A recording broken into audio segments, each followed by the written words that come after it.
Good afternoon, and thank you for joining us. This is Nikki McCoy, Technical Assistance Director for the Work at Health program, and I will be your host for this session.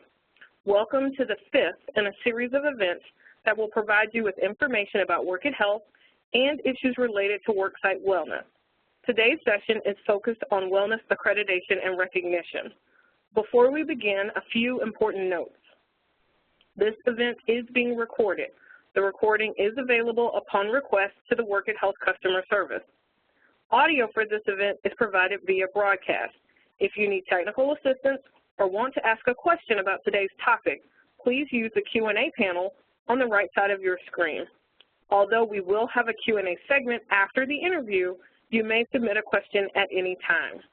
Lastly, please note that this webinar is provided for informational purposes only. Employers should consult independent professionals to discuss how specific matters relate to their individual businesses. Now, I'd like to introduce today's guest. Mari Ryan is CEO and founder of Advancing Wellness. There, she consults on worksite health promotion, leveraging over 25 years of business experience in various industries. Ms. Ryan holds a master's degree in health promotion and is a certified worksite wellness consultant. She is also the board chair of the Worksite Wellness Council of Massachusetts, and she is a member of the board of directors of Health Promotions Advocates. Welcome, Mari, and thank you for being with us today. Well, thanks, Nikki. I'm delighted to be here today. All right. Well, I want to use our time wisely, so I'm just going to start in with our first question. So our audience is somewhat familiar with wellness accreditation and recognition, but I wanted to know if you could start us off and give us some background about wellness accreditation and recognition program. Sure, Nikki, I'm glad to do that. Well, just to back up a little bit, one of the things we need to be thinking about in the context of whenever we're talking about accreditation and recognition is the idea that, and what you've learned through your experience in the Work at Health program, is that developing and recognizing that developing a comprehensive and sustainable workplace health promotion program takes time, and that accreditation and recognition can actually be a long-term goal that may or may not be part of your program. Some programs function for years and never decide to get any sort of external recognition or accreditation, and other programs may want to fast-track to that in a shorter period of time. But the idea is that in order to get to that as an end goal, what you really have to be doing first is developing a comprehensive and sustainable workplace health promotion program. Now, the program and the resource and the tools that have been provided through the Work at Health program are a great start for that. Some of you may have come to this program having already had a program in place in your work site, and many of you came to this really as this was your first attempt at building a program. So I'd like people to think about this in the context of the fact that you need to have your comprehensive program in place. You need to have that reaching a level of maturity as you move through this process. And then again, think about accreditation or recognition really as a much longer term goal. Thank you for that background, Mari. Just to follow on to that, speaking about this as a long-term goal, is there a major set of criteria that people need to be aware of in order to achieve either accreditation or recognition? And maybe you could talk about both sets of criteria if they differ. Sure. Well, I think that the first thing is to recognize that your program is a comprehensive program and a sustainable program. Any program that is going to be considered for either recognition or accreditation is going to have to be both comprehensive and sustainable.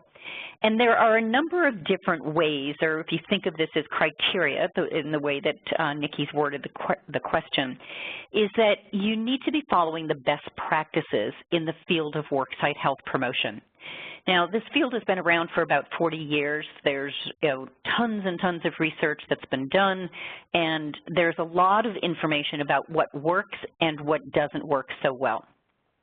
many tools that are available to you, and certainly the whole curriculum that you participated in the Work at Health program, and the resources that are available through the advanced program are based on these best practices. So you could use some of the tools. Let me just talk a little bit about tools that you could use that would help you really look at some of this criteria. And the first example of this would be the CDC Worksite Health Scorecard. This is a scorecard that, since you've been through this program and you're participating in the Work at Health program, you should all be familiar with this. You completed this when you were going through your training program, and this is something that is a really valuable tool to be able to continue to measure your program, and to be able to also look at this as, are we following best practices and doing the things that are recommended for us? So in the Worksite Health Scorecard from the CDC, there's 100 questions that assess how the evidence-based health promotion strategies are implemented at your work site. And this falls into a variety of categories. So it's got organizational support, and then a series of categories that focus around particular diseases, conditions, or behaviors, such as tobacco, nutrition, physical activity, weight management, stress, depression, high blood pressure, high cholesterol, diabetes, information related to heart attack and stroke. And by using the scorecard, you can basically use that as a measure to see how you're doing and how your program is progressing. So that's a great place to start, and to think of this as our program matures, as each year we go through and use this as a measurement tool for ourselves. And you can do this at any time because it's easy to use. And you could use that as a guide to help you build your plan on how you're going to make your program more comprehensive and to make it sustainable. Another tool that you could use along these same lines that is a little bit more comprehensive is a tool from the Health Enhancement Research Organization, and it is called the HERO Scorecard. And this is HERO, H-E-R-O hyphen, it's actually the-hero.org. It's a nonprofit organization, and it is a different type of instrument, but one that, again, gives you the opportunity to be able to determine whether you're meeting the criteria that would be set about in almost any of the accreditation and certification type programs. So in the HERO Scorecard, this takes a little bit more strategic viewpoint. It's very different in some ways than the CDC Worksite Health Scorecard. But these tools can be used together. Again, use them to plan your program and be able to see where you may be wanting to make changes to ensure the sustainability of your program. With the HERO Scorecard, the categories where it focuses are strategic planning, organizational cultural support, programs and program integration, participation strategies, measurement and evaluation, program cost, and outcome measures. And all of those areas are hopefully elements, and they're similar, as you'll see there in those categories, to the way that the Work at Health curriculum was organized. So again, it gives you a concrete way to really measure what you're doing and to determine whether or not you are maturing your program year over year. Because again, accreditation and recognition are going to be those long-term goals. So that would give you really the basis by which you could have the criteria that you would be able to look at to be able to ensure that you were prepared or moving on that path to be prepared for accreditation or recognition. Wow, Mari, that list is very comprehensive, and I do, this group is very familiar with the scorecard, and we're trying to encourage them to visit the scorecard, retake it on an annual basis so that they can see movement. But I'll also just state here, because you've mentioned the HERO, we will make sure that we have a list of resources available to folks after the call should they need some information about where to check out both all of the criteria that you spoke about for the HERO, because I'm not sure everybody is familiar with that one. So thank you for that comprehensive set of criteria. Great. My next question to you is, you talked about it. You touched on it earlier, I think, when you started with your background. Thinking about it overall, if someone wanted to start today, how long would it take them to be ready for, I'll say specifically accreditation or maybe recognition, and talk about how that varies across the board there? Sure. I think the thing that you need to be thinking about is, really what are the goals you want to be accomplishing? What's your purpose in seeking recognition or accreditation? In working with our clients, we typically have a program, in place for several years sometimes to reach a level of maturity and to be showing outcomes. One of the aspects that is most likely going to be evaluated in any type of recognition or accreditation program is whether your program is producing outcomes. And that can be measured in a number of different ways. Measurement and evaluation were a key part of the Work at Health curriculum, and they are also a key part of things like the HERO scorecard. And what you want to be thinking about is, what has your program accomplished? So your program needs to have a certain level of maturity in order to be able to really even give consideration or plan for recognition or accreditation. So how long does it take? It's a tough, there's no one answer. Really what you're looking to do with your program, and this is again where, your technical assistance that you can get as part of the Work at Health program is going to be helpful, is to help you see, are you measuring the impact of your program? And are you showing any outcomes as a result of the programming that you've been doing? And those are going to be, again, a key measure to be able to determine whether, it's even feasible for you to be considered for recognition or accreditation, and if so, under what circumstances and through what type of organization.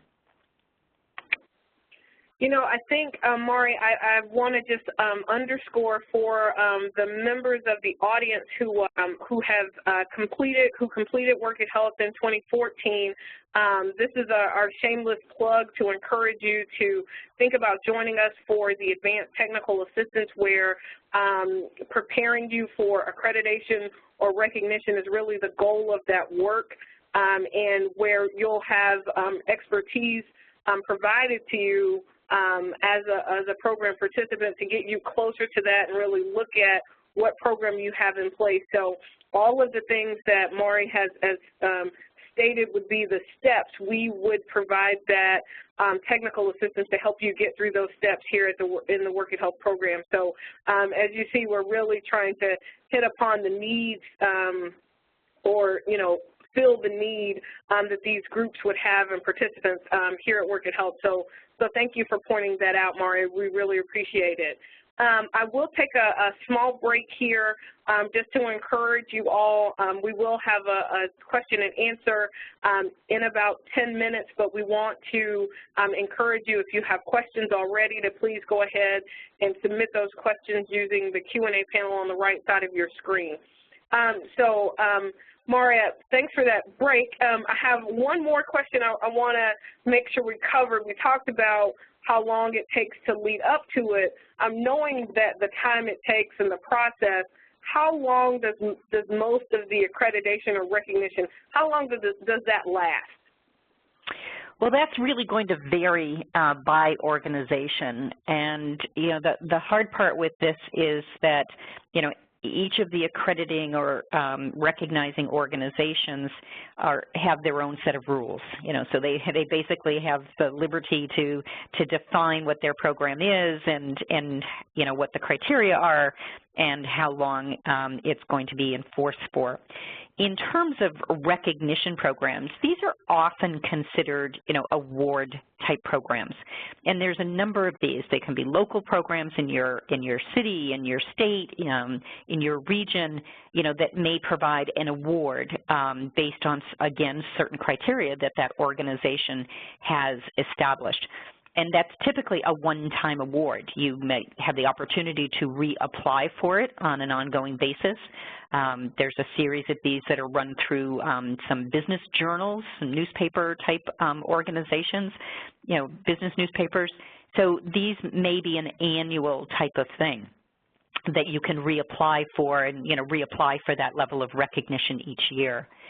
On an accreditation basis, accreditation is a more rigorous process, and you are going to have to be able to show outcomes for your program. And there may be a renewal process in order to retain accreditation. So each of these is going to vary depending on the organization that, the sponsoring organization for that. Great, thank you. So we've talked about, I think you've highlighted, Mari, and one of the things I've picked up from our discussion today is that going through accreditation, especially, you need to be able to report outcomes. Do you want to just know if you could provide any background on what kind of outcomes you would need to be able to report, if you have a general sort of view for us? And then are there any tips that you could have on how to collect that data? Sure. A great question, because measurement and evaluation is an essential part of any worksite health promotion program. Hopefully you are building this into your program and with every step of the process. And by doing this, what you're doing is that you have a measurement and evaluation goal and process that you would have for every intervention and every program that you run. And if we think about, generally when we think about measurement and evaluation, we want to think of it in two ways. One is around process and one is around outcomes. So from a process perspective, these are the things that are useful in helping you manage your program. So for example, this can go to, looking at your participation rates and asking participants, getting surveys after a program from participants to ensure that your program met their needs, the time of day was convenient, that the way it was run was meaningful. So all of those kinds of elements that can be helpful in you managing the process of your program. When you're looking at outcomes, you're thinking of ways that you can quantifiably show that there has been impact as a result of the program. This might be changes in health risk status. It might be changes in survey results that you get time after time in surveying your participants. It may be changes in presenteeism, if you're measuring that within your organization, productivity, absenteeism, use of sick time, and sort of the holy grail of them all, is, changes in healthcare costs. Changes in healthcare costs are much harder to achieve as an outcome because they are there's so many variables and factors that can influence healthcare costs. The main one being that your program may only be targeted to your employees, and your employees aren't the only ones on the health plan. You have family members and spouses that often represent the larger segment of that population than just your employees. So that while that's a measurable outcome, it's a harder one to achieve. Thank you for that comprehensive answer. That's a great list of outcomes. I think you've given our audience a lot to think about. I'll take a break right now and encourage, we want to open it up for questions to our host, to our guest, Mari Ryan. So please go ahead and field those questions. We encourage you to do that using the Q&A panel on the right side of the screen. and we'll go ahead and start taking questions from the audience.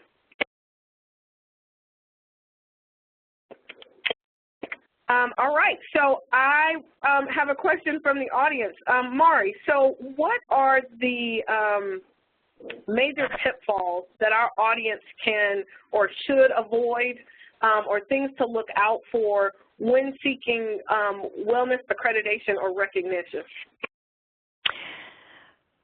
Pitfalls, oh, that's a good question. I think really the piece of this that you need to be evaluating and thinking about is, first off, answering the question of why are we doing this?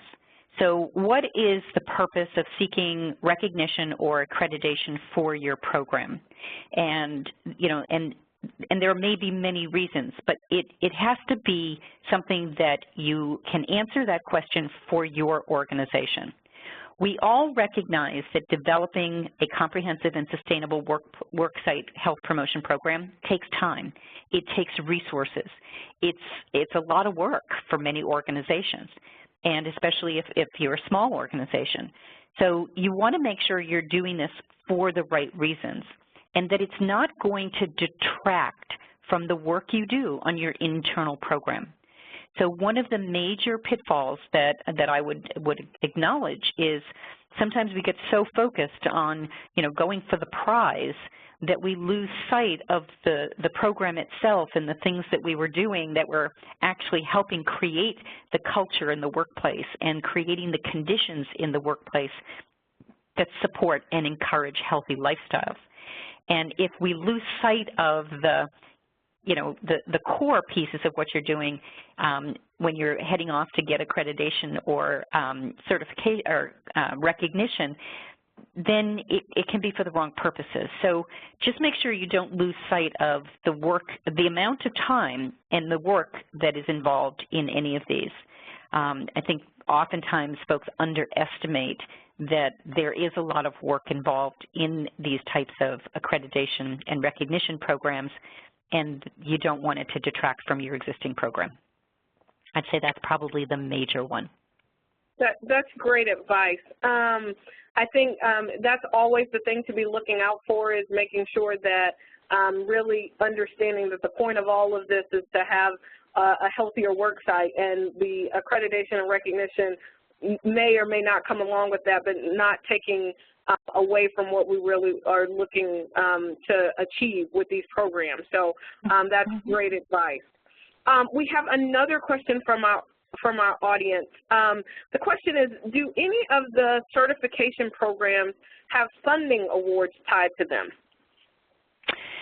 So many of these programs, if we talk about recognition programs in particular, the recognition programs would not, and mostly because these are just acknowledging and recognizing the fact that you've created a comprehensive and sustainable program in your workplace. So, for example, the Wellness Council of America, which is a respected organization that has lots of resources available, they have a 4-level program for which you can apply and be recognized at like a bronze, silver, gold, or platinum level. There are many organizations that may be available at the state and local level.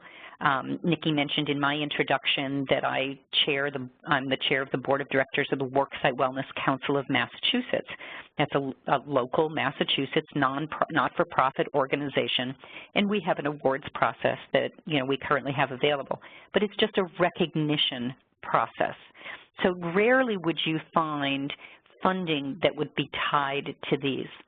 In some state and local governments, there may be some funding available, really not through a certification program as much as a program perhaps similar to what you've been through with Work at Health, where you had some seed funding and you had criteria that you worked through in order to be able to to maintain your seed funding. So those types of things are rarely tied to these certification. On the accreditation level, which is a higher level, the opposite is true. You might actually pay, in any case, for either of these recognition or accreditation programs. You would actually end up paying to be part of these programs. So it's not typical that you would find funding awards tied to them. Good question. Great. Thank you, Mari. So one of our members for the audience, I think, has a question that ties along with your answer that you just gave. This is, if I only have time to go after one accreditation, which one would you recommend that has the biggest value? And their second question was about accreditations costing money. So you've answered that question, but as to the first, if people wanted to focus on one accreditation, would you recommend one? Is there one that you would recommend? And if so, could we talk about, maybe the pros and cons between a couple? Well, this is a hard question because first off, there are a limited number. Let's just state that from the beginning, is that there are really a limited number. There are many recognition programs and far fewer true accreditation programs. And in what we need to be thinking about here is going back to my earlier point is, what is your purpose in doing this? Getting recognition or accreditation. What value does it offer? What are the value and benefits of this to your organization? And depending on that, would determine whether you seek, some sort of recognition, whether it's local recognition, a governor's award, or, some local organization that may have value and recognition in your region. But if what you really want is you want to have some sort of national recognition, then you might seek a different path. So it's really hard to say, what's the right one. Let me mention one other program, and again, Nikki mentioned that, they'll be providing you with a list for you to see some of the different options available on these. Health Lead is an organization that is made up from the Alliance to Make the U.S. Healthiest, is an Arlington, Virginia-based organization, again, a nonprofit organization. They are an organization that is focused on really providing a mechanism by which organizations can measure their health management and well-being best practices. This is, a true accreditation process, and it focuses in 3 areas: organizational engagement and alignment, population health management and well-being, and outcomes reporting. Should be no surprise there. You do have to be able to show some outcomes. And there's a process, an application process that you go through. This is a program for which you would pay to participate, and the fees are based on the size of your organization. And this may even include a team visiting you on site to validate the information that you've submitted as part of your assessment to be accredited under this. So again, this is called Health Lead accreditation process. And again, you really want to understand, and make sure you're really clear about the value and benefits of doing this to your organization, and then, what the timing is to determine when it's right for you. All right. Mari, thank you so much. I'm going to ask for, I think we have time for one small question, and that's really quickly, here in the last minute. You mentioned the scorecard and HERO. Do you have any other resources? And as I said, we're going to make a list and make those available. Any other resources that our audience could maybe learn about, or we could add to that resource list for them? Well, I think certainly the 2 that we've mentioned, and the reason that we focused on them in this discussion are certainly the ones that we use most often in working with businesses building their programs. The Worksite Health Scorecard from the CDC, as you've all been through, using this, what the tool is, how you can apply that to your organization. Likewise, with the HERO Scorecard, you can use that as a way to measure your progress over over time. You know, that's an important part of building your plan and making your program sustainable, is to be able to measure your progress over time so that you can be working towards some of these higher level goals. So those are the key ones that we would suggest. But I really encourage folks to, you know, to understand what's available in your local and state, you know, both in your, you know, your town, your county, your, you know, your city, your state. You know, what are the resources that are available? Just do an online search for worksite wellness in your city, state, and find out what resources are available. There may be wellness councils, such as we've mentioned, that are available that can provide you with resources and tools. It certainly is part of the Work at Health program. You're going to have access to technical assistance and lots of resources to be able to help you build that and sustain your program. And, you know, we can certainly, you know, work with you, Nikki, to make sure we've got a list that identifies some of these local and state and regional resources. Great. Thank you so much, Mari. It's been a pleasure spending some time with you today and getting your expertise. I want to say thank you for sharing your time today, and thank you to our audience for participating. We value your feedback and appreciate your response to the rating poll on the right side of your screen. If you have any questions or comments about today's session, please contact us at the information on your screen. Please remember, you should be getting emails for announcements for upcoming webinars in May and June.